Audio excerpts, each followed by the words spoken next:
But I just wanted to really thank you so much for just changing the way things are here. Oh, well, I want to thank you It's for actually doing it. even John has said, he said, Geordie has changed so much. And he said the way he said the two of you are reading each other, he said it's just amazing to watch. Oh, that's lovely. Yeah, and that's quite something for John to really. I mean, John loves Geordie, but Geordie's kind of like my dog. But John will take him for the odd walk and do anything for him.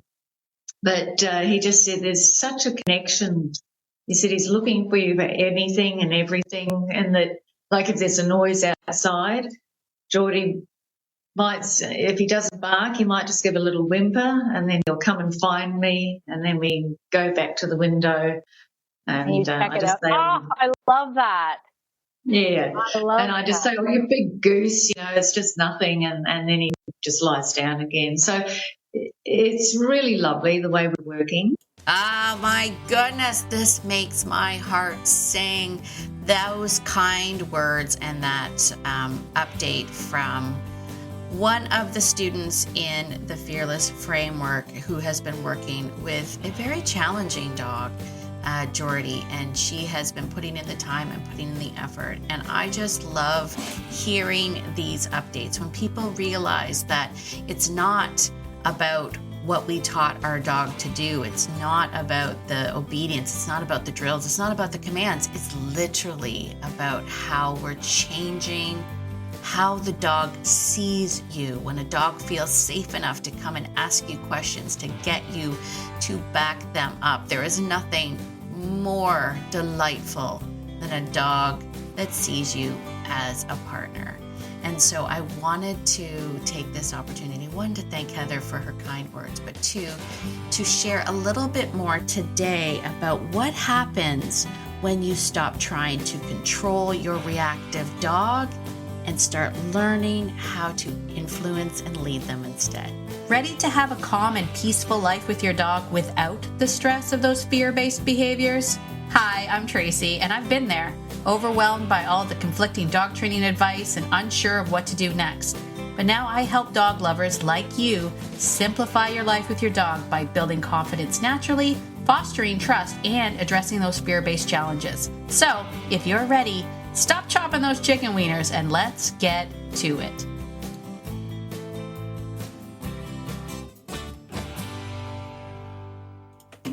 Well, hello, my dog-loving friend. It is Tracy. Welcome to Beyond Obedience, the podcast. Super duper welcome if you are brand new. If you're brand new, hey, how's it going, friend? How's it going, friend? We're so glad that you are here today. Listen, I wanted to let you know that right now, as you're listening to this, if you're listening to it on the day that it came out, right now, we are currently inside the Calm Down Dog Boot Camp. It's happening as we speak.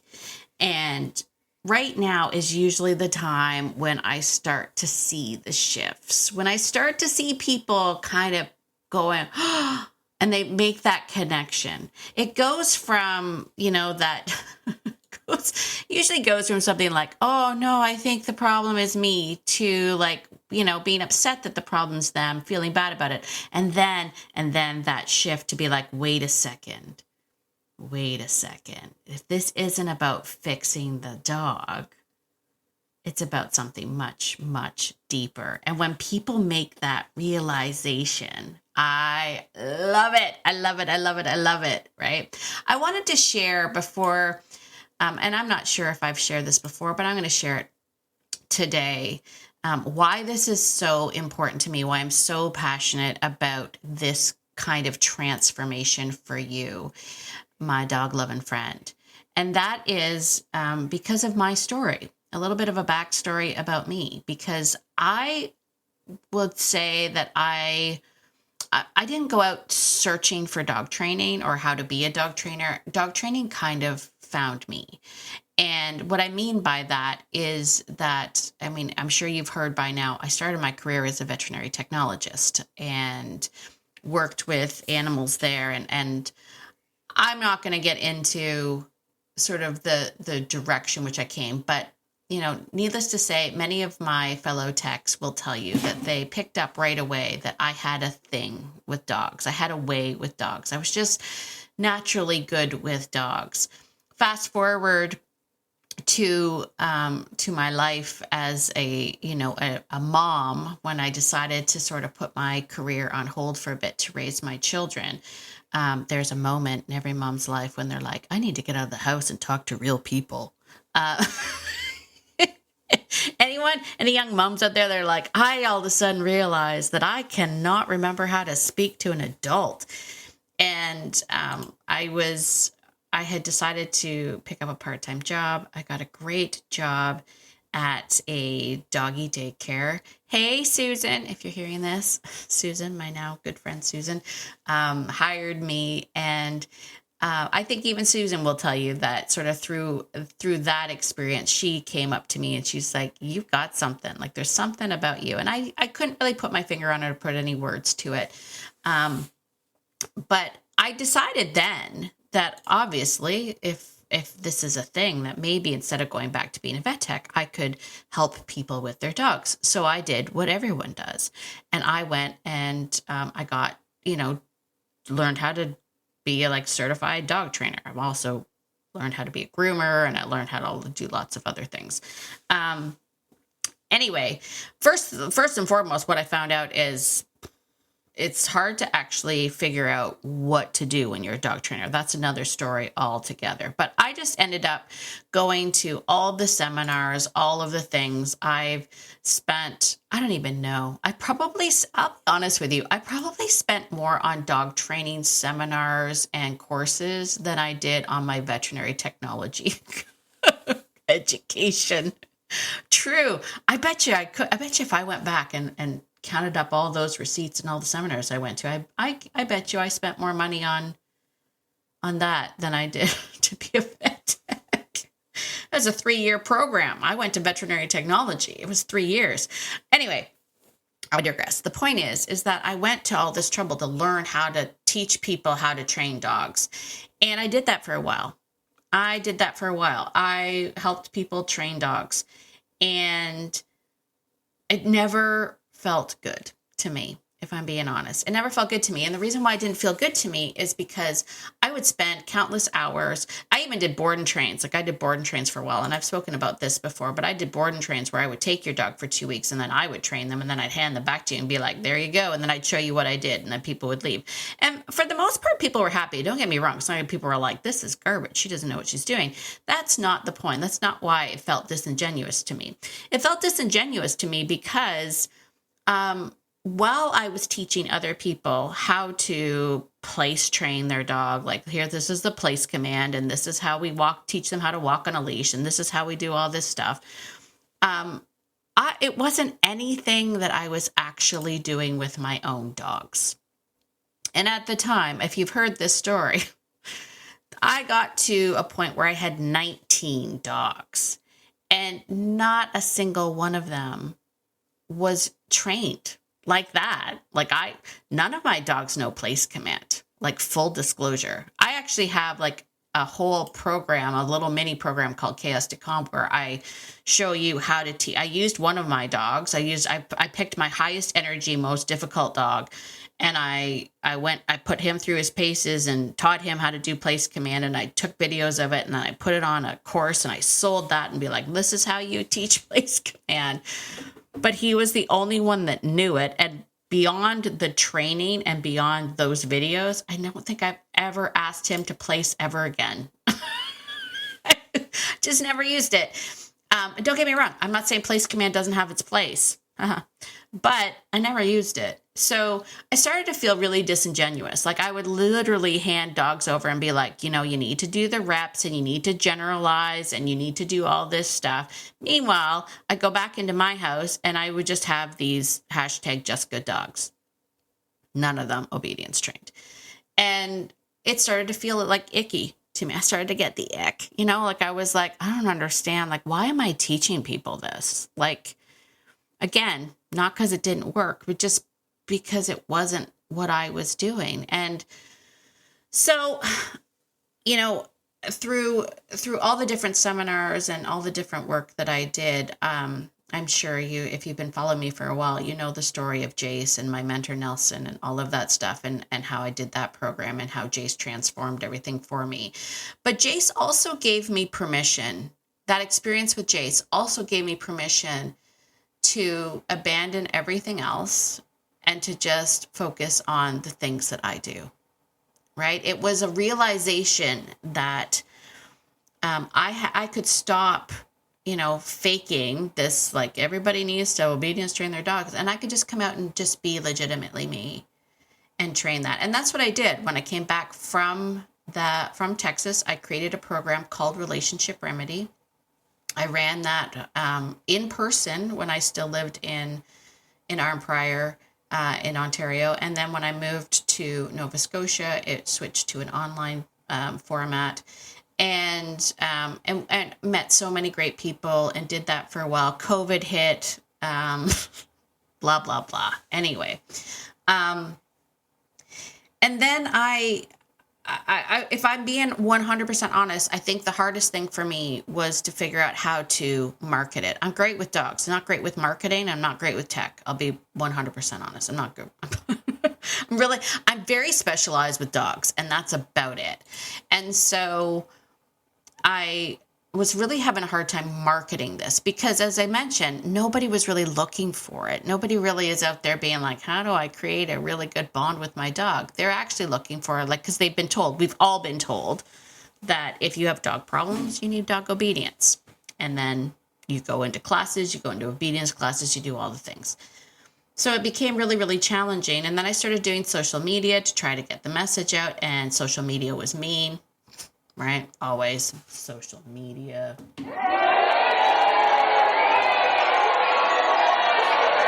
Social media is mean. It's so mean. Anyway, and then I got to a part where I was like, it got too much. It got too much. I was burnt out. I wasn't enjoying doing the social media clips and trying to convince people of, the things that I was doing. And that's when I started a podcast. And if I can be honest with you, I started this podcast 2 years ago now. I started this podcast. I honestly thought that I'll just use this podcast. If nobody hears it, nobody listens to it, I don't care. I'm just going to use it to say the things that I want to say. And if at the end of it, nothing comes of it, I will literally and figuratively mic drop and step out of this business and walk away. That was my thought. And much to my surprise,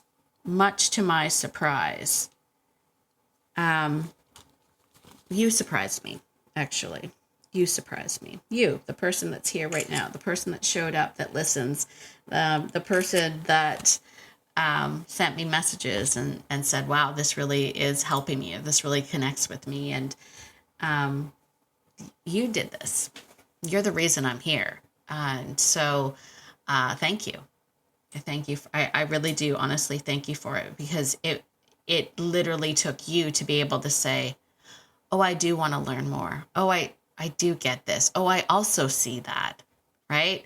To not feel so alone in this journey, to be somebody that wants to connect with a dog on a level that isn't training, but on a level that respects who they are and treats them as the sentient, beautiful being that they are, right? And you did that. So I am forever grateful for you and for this podcast. And I wanted to take that opportunity to share a little bit of the backstory of this, because I know right now, inside that boot camp, people are just starting to shift, and they're moving from that I need to fix my dog to I need to show up differently. And here's the magic. The magic of this boot camp is that realization is empowering. It's not shaming. Right? I'm not here to shame you, to be like, it's you, I'm here to empower you, because once you realize this, once you realize how much you can influence your dog, how much you can just change little things about how you show up, how you see the dog, how you view their way that they see the world, it's so empowering. And you can all of a sudden realize that even though you can't control everything that's going on in the outside world, you can control how you show up.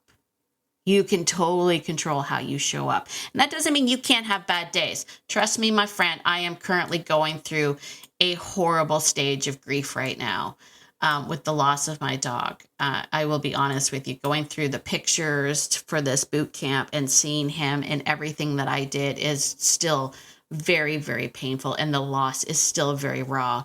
But I didn't want to miss this opportunity to show up for everybody at the boot camp.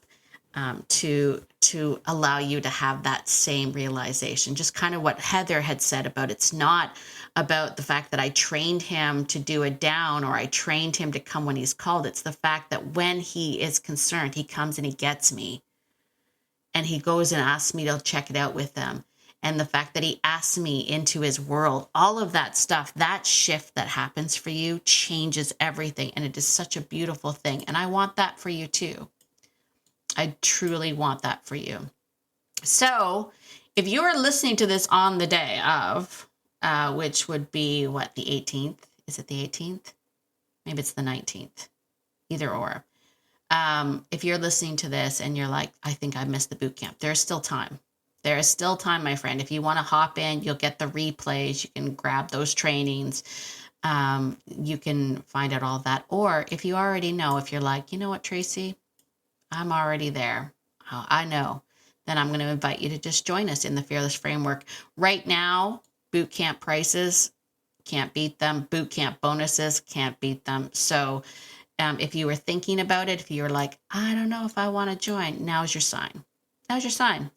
And I will say this as a closing of all of this, that the things that we're exploring inside that boot camp is not about control. It's about influence, and it's not more techniques. It's about leadership, and you can be a part of that. And on top of it, even if you are someone not like me that likes to do obedience, you can still do obedience. Trust me when I say it makes everything else easier. Everything else gets easier when you get this, when you start to make the shift. Everything else gets easier. I am going to say too, before I sign off though, it's not a quick fix. So if you're someone that's like in a season of life where you're like, I just need the dog to stop being the dog, this isn't the program for you. And I'll be the first one to tell you. And that's no shade. I'm not throwing shade at that, by the way. I have lived that season. I know that season where you're just like, I need the dogs to just stop being dogs. Like if they could learn to just be cats for a while, that would be amazing. I've lived that season. So that's no shade. And there are trainers out there that can teach you techniques to control your dog and control the behavior and give you the relief that you need. But that's not what this program is about. That's not what this program is about. This program is about something deeper. It's about creating, a deeper connection. And it's not for everybody. It may not be for you in the season of life. If you're wondering, you can certainly reach out to me at beyondobedience.ca/connect, ask.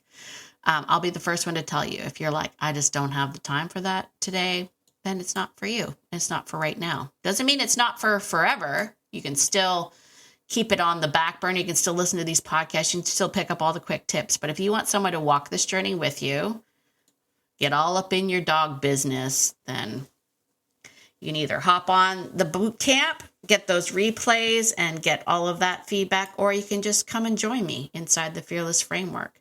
Go to the boot camp first so you grab it. Snag those discounts and the bonuses, because why not? Why not, friend? All right. I think that's it for today. As always, my dog-loving friend, get out there today and be the person that your dog thinks you are. Because your dog thinks that you are amazing, and so do I. Have a fantastic day, and I will see you in the next episode. Bye for now.